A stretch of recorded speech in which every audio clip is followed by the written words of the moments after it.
विश्वामित्र का आगमन।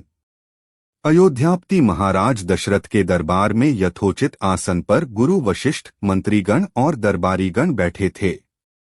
अयोध्यानरेश ने गुरु वशिष्ठ से कहा, हे गुरुदेव, जीवन तो क्षणभंगुर है और मैं वृद्धावस्था की ओर अग्रसर होते जा रहा हूँ। राम, भरत, लक्ष्मण और शत्रुघ्न चारों ही राजकुमार अब वयस्क भी हो चुके हैं।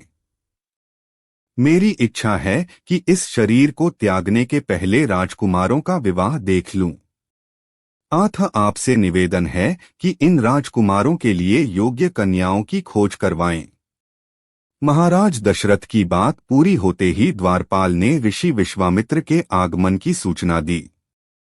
स्वयं राजा दशरथ ने द्वार तक जाकर विश्वामित्र की अभ्यर्थना की और आदरपूर्वक उन्हें दरबार के अंदर ले आए तथा गुरु वशिष्ठ के पास ही आसन देकर उनका यथोचित सत्कार किया।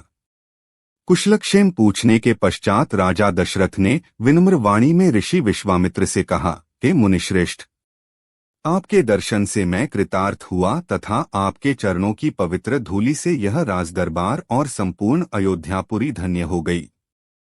अब कृपा करके आप अपने आने का प्रयोजन बताइए। किसी भी प्रकार की आपकी सेवा करके मैं स्वयं को अत्यंत भाग्यशाली समझूंगा। राजा के विनयपूर्ण वचनों को सुनकर मुनि विश्वामित्र बोले, हे राजन, आपने अपने कुल की मर्यादा के अनुरूप ही वचन कहे हैं। इक्ष्वाकु वंश के राजाओं की श्रद्धा भक्ति गौ, ब्राह्मण और ऋषिमुनियों के प्रति सदैव ही रही है। मैं आपके पास एक विशेष प्रयोजन से आया हूँ। समझिए कि कुछ मांगने के लिए आया हूँ। यदि आप मुझे वांछित वस्तु देने का वचन दें तो मैं अपनी मांग आपके सामने प्रस्तुत करूं। आपके वचन न देने की दशा में मैं बिना कुछ मांगे ही वापस लौट जाऊंगा। महाराज दशरथ ने कहा, हे ब्रह्मर्षि, आप निःसंकोच अपनी मांग रखें। संपूर्ण विश्व जानता है कि रघुकुल के राजाओं का वचन ही उनकी प्रतिज्ञा होती है। आप मांग तो मैं अपना शीश काट कर भी आपके चरणों में रख सकता हूँ। उनके इन वचनों से आश्वस्त ऋषि विश्वामित्र बोले, राजन, मैं अपने आश्रम में एक यज्ञ कर रहा हूँ। इस यज्ञ के पूर्णाहुति के समय मारीच और सुबाहु नाम के दो राक्षस आकर रक्त, मांस आदि अपवित्र वस्तुएं यज्ञ वेदी में फेंक देते हैं। इस प्रकार यज्ञ पूर्ण नहीं हो पाता। ऐसा वे अनेक बार कर चुके हैं। मैं उन्हें अपने तेज से श्राप देकर नष्ट भी नहीं कर सकता, क्योंकि यज्ञ करते समय क्रोध करना वर्जित है। मैं जानता हूं कि आप मर्यादा का पालन करने वाले ऋषि मुनियों के हितैषी एवं प्रजावत्सर राजा हैं। मैं आपसे आपके ज्येष्ठ पुत्र राम को मांगने के लिए आया हूं ताकि वह मेरे साथ जाकर राक्षसों से मेरे यज्ञ की रक्षा कर सके और मेरा यज्ञानुष्ठान निर्विघ्न पूरा हो सके। मुझे पता है कि राम आसानी के साथ उन दोनों का संहार कर सकते हैं। अतः केवल 10 दिनों के लिए राम को मुझे दे दीजिए।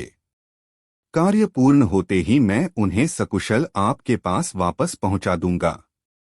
विश्वामित्र की बात सुनकर राजा दशरथ को अत्यंत विषाद हुआ।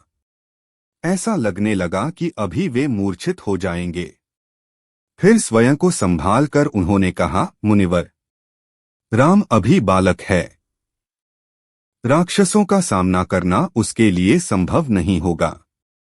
आपके यज्ञ की रक्षा करने के लिए मैं स्वयं ही जाने को तैयार हूं। विश्वामित्र बोले, राजन, आप तनिक भी संदेह न करें कि राम उनका सामना नहीं कर सकते। मैंने अपने योग बल से उनकी शक्तियों का अनुमान लगा लिया है। आप निःशंक होकर राम को मेरे साथ भेज दीजिए।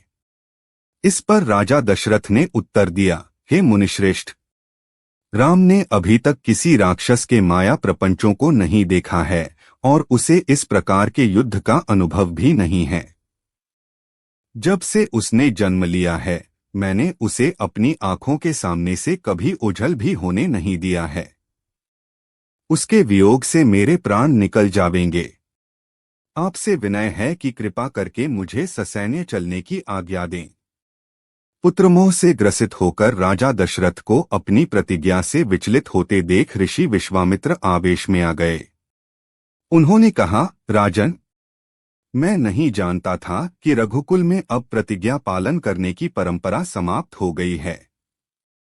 यदि जानता होता तो मैं कदापि नहीं आता। लो, मैं अब चला जाता हूँ। बात समाप्त होते होते उनका मुख क्रोध से लाल हो गया। विश्वामित्र को इस प्रकार क्रुद्ध होते देखकर दरबारी एवं मंत्रीगण भयभीत हो गए और किसी प्रकार के अनिष्ट की कल्पना से वे कांप उठे। गुरु वशिष्ठ ने राजा को समझाया, हे राजन, पुत्र के मोह में ग्रसित होकर रघुकुल की मर्यादा, प्रतिज्ञा पालन और सत्यनिष्ठा को कलंकित मत कीजिए। मैं आपको परामर्श देता हूं कि आप राम के बालक होने की बात को भूलकर एवं निःशंक होकर राम को मुनिराज के साथ भेज दीजिए। महामुनि अत्यंत विद्वान, नीति निपुण और अस्त्र शस्त्र के ज्ञाता हैं।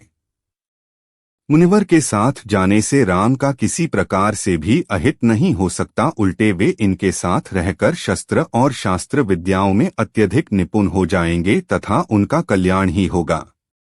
गुरु वशिष्ठ के वचनों से आश्वस्त होकर राजा दशरथ ने राम को बुला भेजा। राम के साथ साथ लक्ष्मण भी वहां चले आए। राजा दशरथ ने राम को ऋषि विश्वामित्र के साथ जाने की आज्ञा दी। पिता की आज्ञा शिरोधार्य करके राम के मुनिवर के साथ जाने के लिए तैयार हो जाने पर लक्ष्मण ने भी ऋषि विश्वामित्र से साथ चलने के लिए प्रार्थना की और अपने पिता से भी राम के साथ जाने के लिए अनुमति मांगी। अनुमति मिल जाने पर राम और लक्ष्मण सभी गुरुजनों से आशीर्वाद लेकर ऋषि विश्वामित्र के साथ चल पड़े। समस्त अयोध्यावासियों ने देख कि मंद धीर गति से जाते हुए मुनिश्रेष्ठ विश्वामित्र के पीछे पीछे कंधों पर धनुष और तरकस में बाण रखे दोनों भाई राम और लक्ष्मण ऐसे लग रहे थे मानो ब्रह्मा जी के पीछे दोनों अश्विनी कुमार चले जा रहे हों।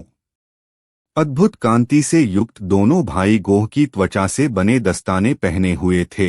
हाथों में धनुष और कटी में तीक्ष्ण धार वाली कृपाणें शोभायमान हो रही थीं।